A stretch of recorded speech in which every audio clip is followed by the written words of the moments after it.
A long time ago, in the beautiful kingdom of Germany, there lived a young prince named Siegfried.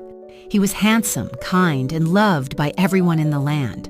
When Siegfried turned 21, his parents, the king and queen, decided that it was time for him to marry.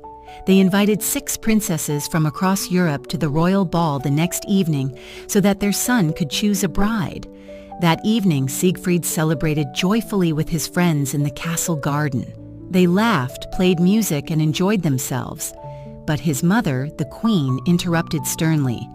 "It is time to settle down. Tomorrow at the royal ball, you must choose a princess and marry her." The prince's smile faded. "But mother, I want to marry for love." The queen shook her head. "No, Siegfried, you are a prince. You must marry for power and wealth."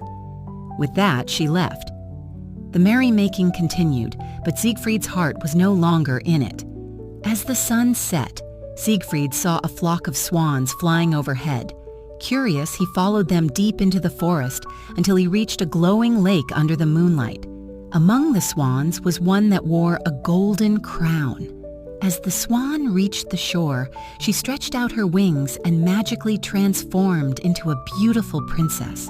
Stepping out from the shadows, Siegfried said, "Do not be afraid. I am Prince Siegfried." The princess replied softly, "I am Odette. But you must leave at once. We have been cursed by the evil magician Rothbart. If he finds you here, he will curse you too." Odette explained the cruel spell. Rothbart had asked her to marry him. When she refused, he turned her and her maidens into swans. Only at night could they become human again and dance by the lake. "Is there a way to break the curse?" Siegfried asked. Odette nodded. "Yes, a true prince must vow to love me and only me." Just then, a dark shadow crossed the moon.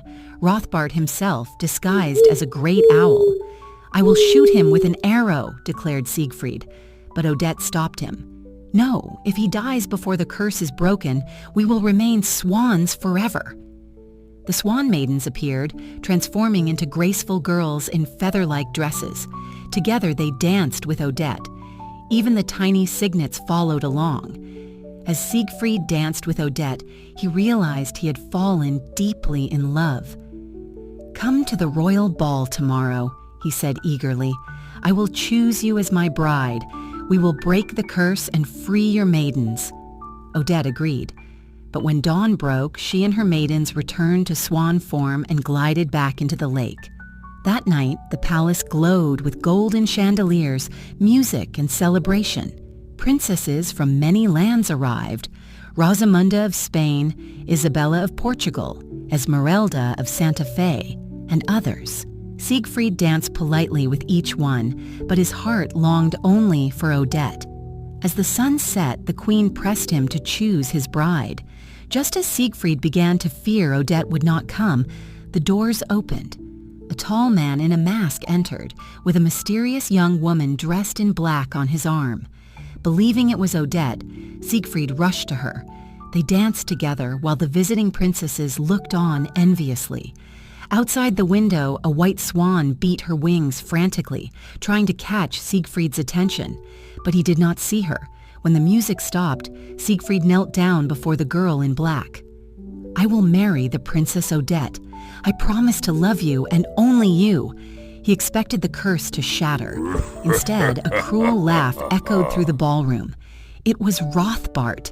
"Foolish boy, you thought you could break my curse. This girl is not Odette. She is my daughter, Odile, in disguise." Siegfried gasped in horror. "But I do not love Odile." "I do not care," hissed Rothbart. "I could not marry Odette, and neither will you." At that moment, Siegfried looked to the window and saw a white swan flying away into the night.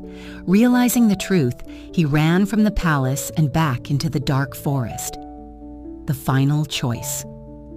At the enchanted lake, Siegfried found Odette. She was heartbroken. "I'm so sorry, Odette," he said. "It is only you I love."